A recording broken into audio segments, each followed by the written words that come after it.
It's happening right before our very eyes. The Vice President herself already declaring Uniteam was only good for the 2022 elections. First, what do you make of the Vice President giving that opinion? Because to be fair, she's been silent for many months.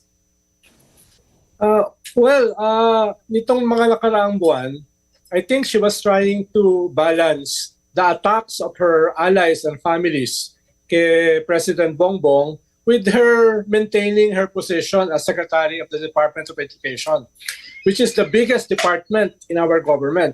Lalo na sa context na nawala yung kanyang hundreds of millions of intelligence and confidential fund.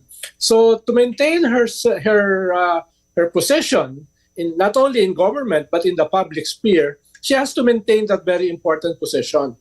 Kung sasama siya sa mga atake ng kanyang kapatid, ng kanyang kaalyado, ng kanyang tatay, talaga matatanggal siya sa DepEd. So it's also partly survival nito nakaraang mga buwan. Pero ngayon, mukhang tapos na yung moment na yun. Siya mismo inamin niya na wala na yung Uniteam.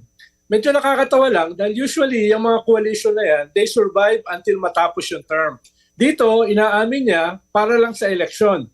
No? Medyo very revealing yun. Hindi lamang tungkol doon sa coalition, kundi doon sa uri ng ating political system. Na very cynical yung ganyong klaseng statement.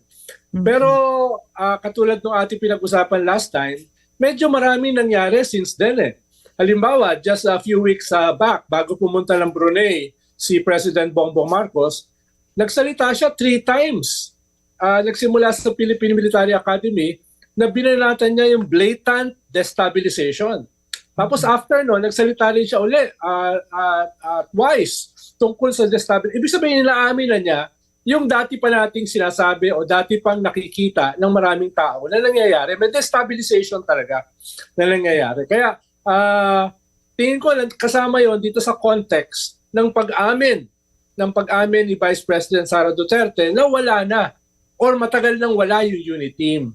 Kaya yung isang elephant in the room ay totoo ba na parating na yung ICC?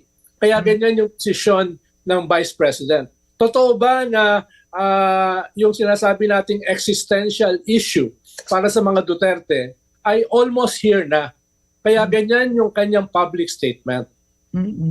Or do you think ganyan ang kanyang public statement? Because when you look at the surveys, if Vice President Sara Duterte were to run for president today, hands down she would win. In other words, she knows that she's number 1 in the surveys. To her political capital, the Duterte political capital is still strong. Do you believe that's one of the reasons why she's now speaking out? Posible, Karen, no? Dahil palating yung midterm election, kailangan na may magli-lead nung tinatawag nilang bagong oposisyon.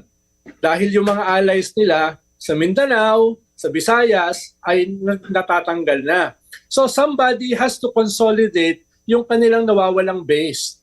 At ang pwedeng gumawa niyan ay yung Vice President. Pwedeng yun yung isang layunin eh. Habang meron mataas pa yung kanyang ratings, ay i-consolidate na niya yung kanyang political base. Pero Karen, kung titignan mo, bumababa siya. Itong nakaraang survey, ito yung biggest drop ni Vice President Sara Duterte. Bumaba siya ng -15 sa kanyang bailiwick sa Visayas. Bumaba siya ng -11 sa Balance Luzon. -3 sa NCR. Ito yung first time na mas malaki yung kanyang pagbaba kaysa sa presidente.